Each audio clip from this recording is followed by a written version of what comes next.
A self-optimizing manufacturing system. In manufacturing processes such as laser cutting or CNC machining, product quality depends on the precision with which the machine executes its motion profile on the material.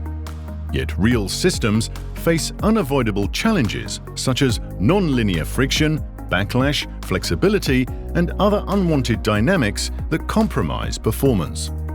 Flanders Make has addressed these issues by developing an augmented digital twin that combines physics-based simulation, machine vision, and AI. Starting from a co-simulation of the machine's CAD model, we integrate models of its dynamic behavior. By visualizing everything in a game engine, we create an intuitive, real-time view of the process.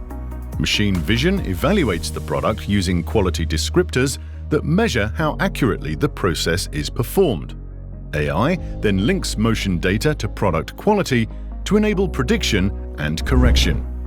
Welcome to a self-optimizing manufacturing system that continuously learns, adapts, and ensures consistent process quality.